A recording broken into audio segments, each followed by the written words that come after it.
Welcome back students. और आज जिस चैप्टर को हम पढ़ने वाले हैं इस चैप्टर का नाम है एडवर्ब। और मैं आप लोगों को कहूँगा कि अगर एडवर्ब को अच्छी तरीके से समझना चाहते हो तो इस वीडियो को एकदम आखिर तक देखो ताकि चीज़ों को आपको अच्छी तरीके से समझ में आ जाए। पहला हम यहाँ पर बोलेंगे एडवर्ब किसे कहते हैं, एडवर्ब का डेफिनेशन क्या है।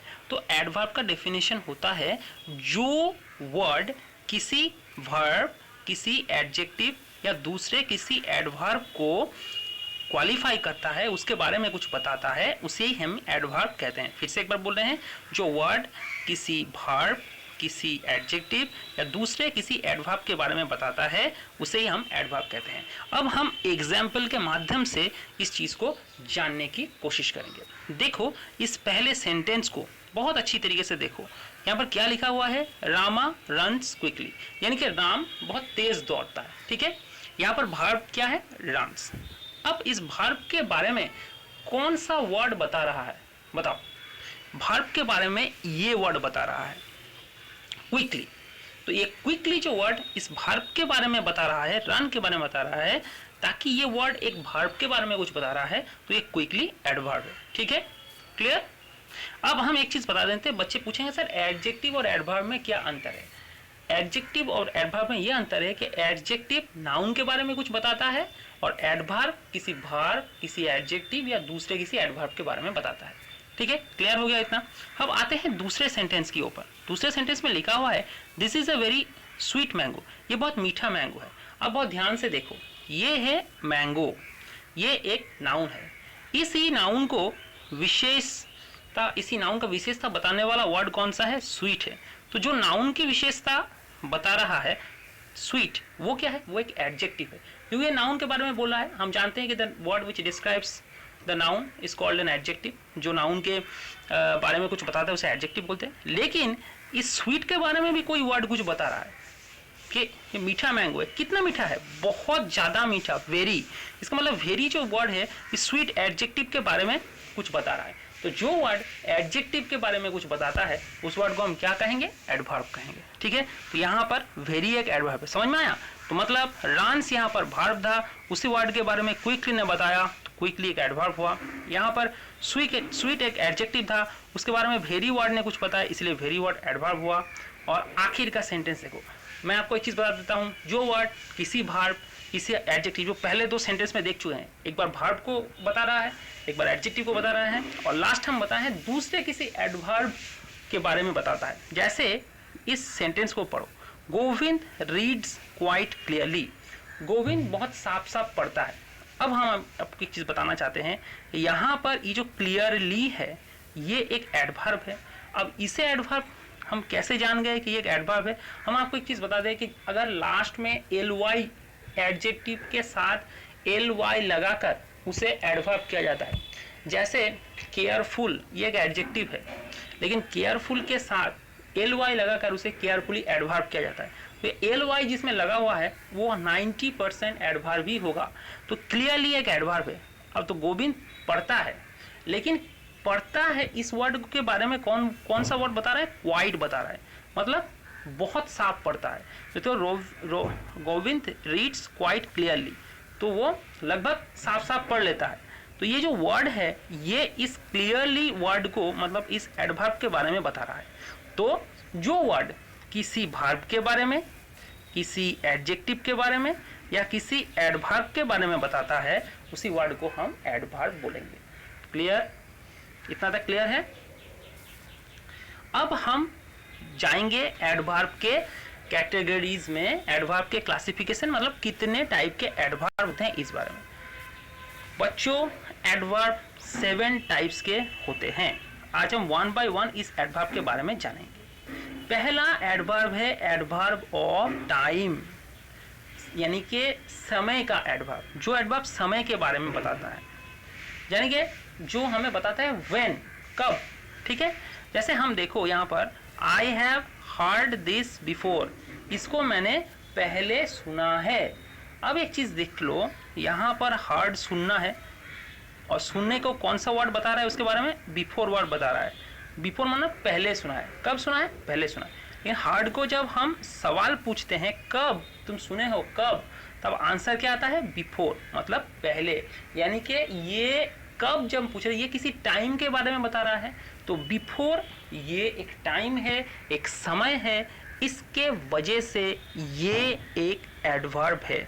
अब बच्चे ये पूछेंगे सर इट इज 5 o'clock, तो यहाँ पर 5 o'clock क्या एडवर्ब है? बिल्कुल नहीं।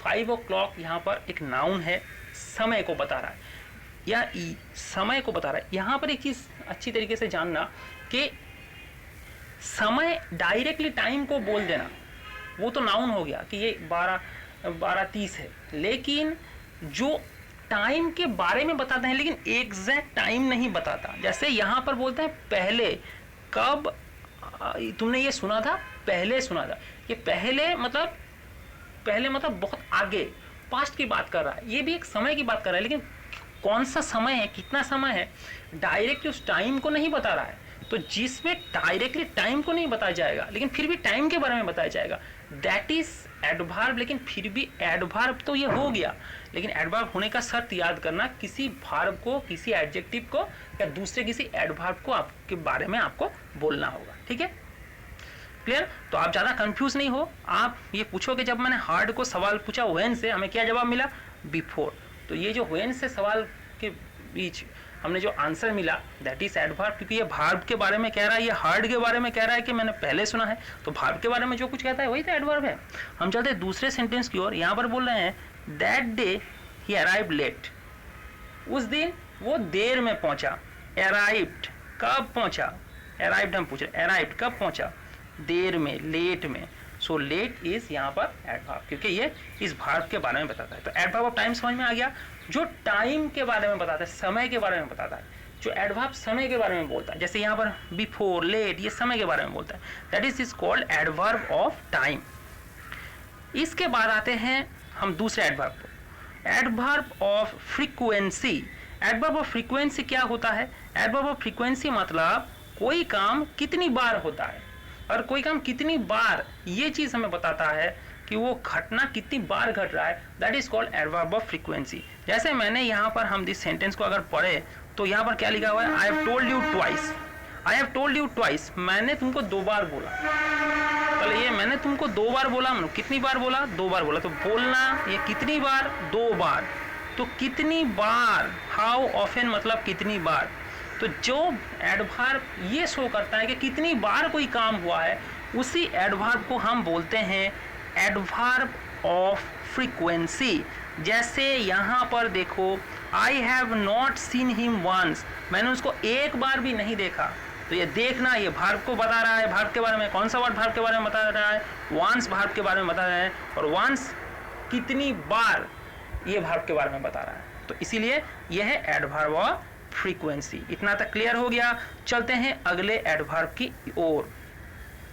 इस एडवर्ब है एडवर्ब ऑफ प्लेस, मतलब जो एडवर्ब किसी जगह के बारे में, किसी स्थान के बारे में बताता है, ठीक है, उसे हम कहते हैं एडवर्ब ऑफ प्लेस। मतलब अगर हम वर्ब को सवाल पूछे या एडजेक्टिव को सवाल पूछे, एडवर्ब को सवाल पूछे और हमें कोई जगह के बारे में बताया जाए, तो वो है एडवर्ब ऑफ प्लेस। जैसे गो देयर, वहां पर जाओ।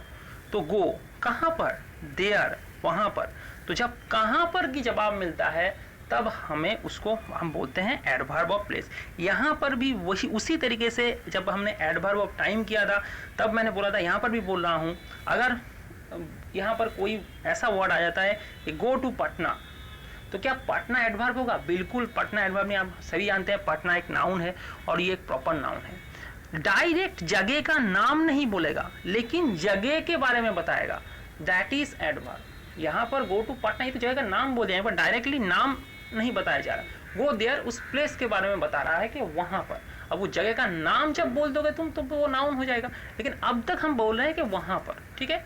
और एक चीज बता दें, समय पे भी मैंने वही बोला था कि 5 बज रहे हैं, तो 5 हो तो नाउन हो जाएगा। लेकिन अगर हम बोल दे कि कब, ठीक है, बिफोर आगे या later, okay, I will go, अब हम बोल देते हैं टाइम के बारे में कि टुमारो, तो कल, ये हो गया एडवर्ब, टुमारो कल। हम कल बोल रहे हैं, लेकिन कल क्या मंडे, संडे, ट्यूसडे, अगर वो बोल दे तो वो नाउन हो जाएगा। तो हम नाम नहीं बोल रहे हैं, हम सिर्फ कब हो रहा है उस टाइम के बारे में बता रहे हैं, ठीक है, नाम ना लेके। The little lamp followed Mary everywhere, ये छोटा सा लैम्प मैरी को हर जगह फॉलो करता है। अब कहाँ कहाँ फॉलो करता है? आंसर मिलता है सब जगह। तो कहाँ, अगर हम ये सवाल पूछते हैं और जो जवाब मिलता है ये है एडवर्ब ऑफ प्लेस। इसके बाद आता है अगला एडवर्ब। इस एडवर्ब का नाम है एडवर्ब ऑफ मैनर, यानी कि मैनर जिसमें बताया जाता है, ये बताता है कि किस तरीके से कोई काम हो रहा है। तो हमने अभी तक कितने कितने एडवर्ब देखे? कब, कहाँ, कितनी बार, और इस बार है किस तरीके से। तो ये अगर किस तरीके से का जब जवाब हमें मिल जाता है तो वो है, अगर हम वर्ब एडजेक्टिव एडवर्ब को किस तरीके से सवाल पूछ के हम अगर हमें जवाब मिल जाता है, वही वर्ड है एडवर्ब ऑफ मैनर। जैसे द सिख फॉट ब्रेवली, जो सिख योद्धा है उसने बहुत ब्रेवली, साहसिकता के साथ लड़ा। तो हम पूछ रहे हैं कि कैसे लड़ा, तो हमें जवाब मिल रहा है ब्रेवली, बहुत साहसिकता के साथ लड़ा। तो ब्रेवली वर्ड यहाँ पर एडवर्ब है। मैंने तो आपको बोल ही दिया कि एल वाई जनरली लगा रहेगा एडवर्ब के बाद। तो ये ब्रेवली एडवर्ब, ब्रेव के साथ एल वाई लगाकर, ब्रेव एक एडजेक्टिव है, उसके साथ एल वाई लगाकर उसे एडवर्ब किया गया। ज़्यादातर एडवर्ब इस तरीके से किए जाते हैं। तो ब्रेवली ये एक एडवर्ब है और ये हमें बताता है कि ये लड़ाई जो है सिक्स ने किस तरीके से लड़ी। द बॉय वर्क्स हार्ड, तो उस लड़के ने किस तरीके से काम किया? बहुत ज़्यादा मेहनत किया। सो हार्ड यहाँ पर एडवर्ब ऑफ मैनर। क्लियर? तो यहाँ पर आपको क्लियर हो गया है। अब आते हैं एडवर्ब ऑफ डिग्री और क्वांटिटी, यानी कि अगर किसी परिमाण के बारे में कितना, अगर इसका जवाब मिलता है तो वो है एडवर्ब ऑफ डिग्री और क्वांटिटी। हाउ मच, कितना। ठीक है, अगर ये जवाब मिल जाता है तो वो है एडवर्ब ऑफ डिग्री या क्वांटिटी। देखो इस सेंटेंस को देखो, ही वॉज टू केयरलेस, वो बहुत ही केयरलेस है। ठीक है, तो केयरलेस मतलब जो मतलब कोई चीज़ के ऊपर कोई ध्यान नहीं रखता, सही तरीके से उसका ख्याल नहीं रखता। हाँ, लापरवाह जिसे कहते हैं, तो वो बहुत लापरवाह है। तो ये लापरवाह, केयरलेस, कितना केयरलेस? आंसर है बहुत ज़्यादा। तो सवाल अगर है कितना, तो हमें आंसर मिलता है बहुत ज़्यादा। अगर हम यहाँ पर देखो इज दैट एनी बेटर, तो इज दैट एनी बेटर का मतलब क्या ये कोई अच्छा है, हम ये पूछ रहे हैं। अच्छा, इसको तुम छोड़ दो, इसको बहुत कॉम्प्लेक्स तरीके से, आप लोग छोटे हो तो समझ नहीं पाओगे। इसको हम लेते हैं, these mangoes are almost ripe, तो ये जो पक्का है, पक चुका है, एकदम लगभग पक चुका है। कितना पक चुका है? हम कितना जब पूछते हैं क्या मिलता है जब? ऑलमोस्ट, लगभग। तो ऑलमोस्ट ये क्या है? ये एडवर्ब है, क्योंकि इस एडजेक्टिव के बारे में बोल रहा है। एडजेक्टिव ये क्यों है राइप? क्योंकि मैंगोस, ये मैंगोस के बारे में बोल रहा है, नाउन के बारे में, तो ये एडजेक्टिव है। और इसके बारे में बोल रहा है ये, तो ये एडवर्ब है भाई साहब। ठीक है, इसके बाद हम आते हैं अगले एडवर्ब की ओर। इस एडवर्ब का नाम है एडवर्ब्स ऑफ एफर्मेशन और नेगेशन, हाँ या ना का एडवर्ब। जैसे अगर हम यहाँ पर बोले श्योरली यू आर मिस्टेकन, जरूर तुम्हें गलतफहमी हुई है, ये मिस्टेकन वर्ब है। इसके बारे में कौन बोल रहा है? श्योरली बोल रहा है। अब बताओ, श्योरली यू आर मिस्टेकन मतलब तुम्हारी गलती हुई है, तुम्हारी कोई गलतफहमी हुई है। तो मतलब गलतफहमी, निश्चित तुम्हारी गलतफहमी हुई है। निश्चित मतलब हाँ तुम्हारी गलतफहमी हुई है। तो हम हाँ नहीं बोल रहे हैं, लेकिन फिर भी यहाँ पर हाँ है। तो जो वर्ड के द्वारा हाँ ही बताया जा रहा है या ना ही बताया जा रहा है, वो वर्ड को हम बोलते हैं एडवर्ब ऑफ एफर्मेशन और नेगेशन। मतलब जो वर्ड, जो एडवर्ब हाँ या ना के बारे में बताता है, ये है एडवर्ब ऑफ एफर्मेशन या नेगेशन। ठीक है,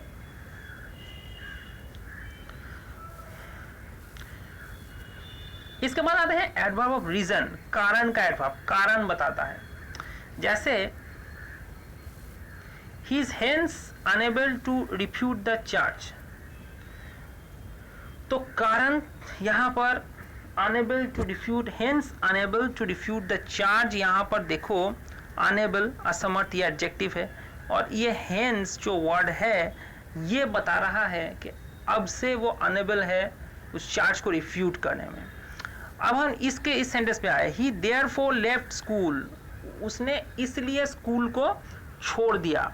अब देखो उसने छोड़ दिया, ये लेफ्ट, इसको इसके बारे में कौन बता रहा है, देयरफॉर।